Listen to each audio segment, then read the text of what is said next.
everyone, this is Maki. Are you enjoying the movie Gundam Seed Freedom? It seems that a lot of people are watching it over and over again because it is packed with a lot of information. I've watched it several times too, and I've learned a lot.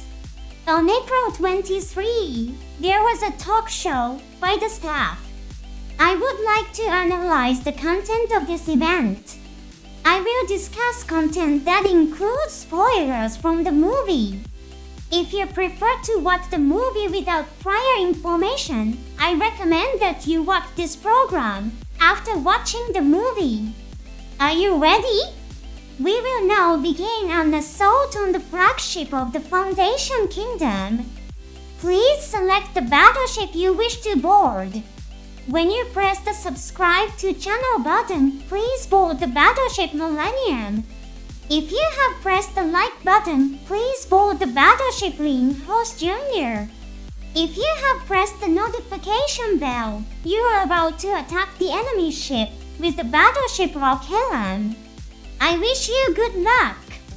The Freedom Hijack incident has been the subject of rumors among fans in this episode. A Gundam named Freedom is hijacked by terrorists and then neutralized by the Black Knight Squad of the Foundation Kingdom.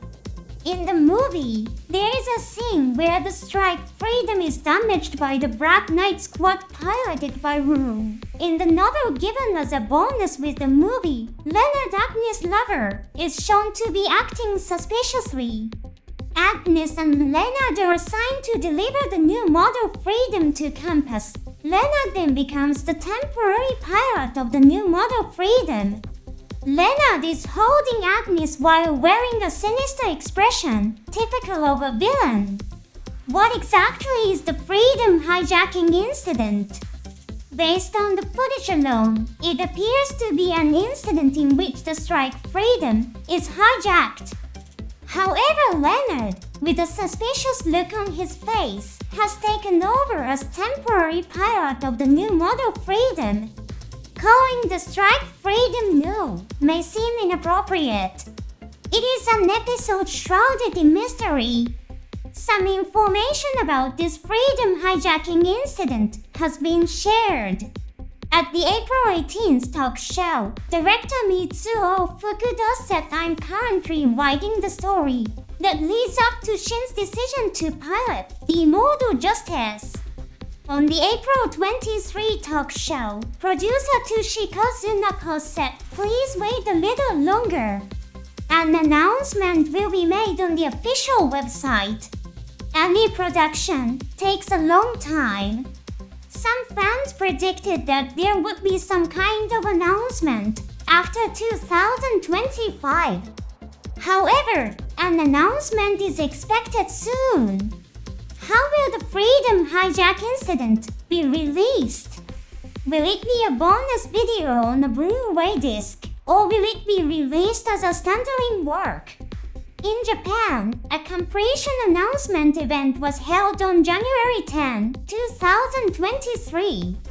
At that event, it was even announced that footage from the event may be used for video bonuses. It is very likely that the Blu-ray disc bonus videos have already been decided.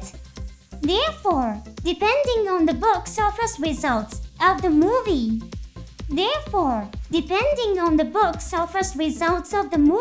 the story of the Freedom hijack incident may be released in a way other than as a Blu-ray disc bonus video. Of course, such plans often change. Let's look forward to it with different expectations. In the movie, the differences in skill and weaponry between main characters, like Kira and the named supporting pilots, are carefully depicted. Let's pay attention to the opening battle scene of the movie. It's the scene where Rising Freedom defeats Destroy Gundam and the Zaft forces begin their revenge against Blue Cosmos. It shows a scene where Zin swings his heavy sword at the 105 dagger twice. Mitsuhiro Sato, the main director of computer graphics, said I instructed that such actions be performed to express human cruelty. Satoshi Shigitao, the mechanical animation director, said ordinary pilots cannot cut with a sword unless they attack several times. Since heavy sword is a weapon that uses the weight of the sword to attack the enemy, it's a production that makes use of both mobile suit settings and human emotions. This is a scene that could not have been expressed with a Zaku equipped with a beam tomahawk. Mr. Shigita also gave many instructions on the use of shields. Lower-ranked soldiers should keep their shields up properly. They are not freedom, he said. This element seems to reflect the regrets of the time when the TV anime was produced. The pose of holding the shield behind and thrusting the weapon forward is common in the Seed series. This pose has been established as the Seed-like pose in modeling magazines and is often seen. However, Mr. Shigito seemed to think that it was inappropriate for unnamed soldiers to assume this pose. In fact, there are scenes where mass-produced mobile suits hold the shield behind them and point the gun forward.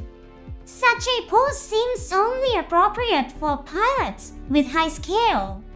It might be interesting to use this as a reference when showing figures and models.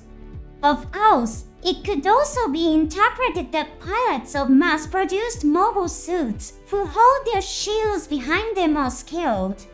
In scenarios like the defense of Orb, they are fighting desperately to protect the nation.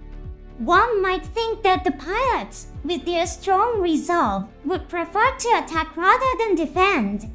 When watching the movie, it might also be interesting to pay attention to how shields are used. In the scene where Blue Cosmos headquarters is attacked, the destroyed Gundam reappears, but in a damaged state. This reflects the diminished power and resources of Blue Cosmos. Mr. Fukuda said the destroyed Gundam appears with its back equipment lost.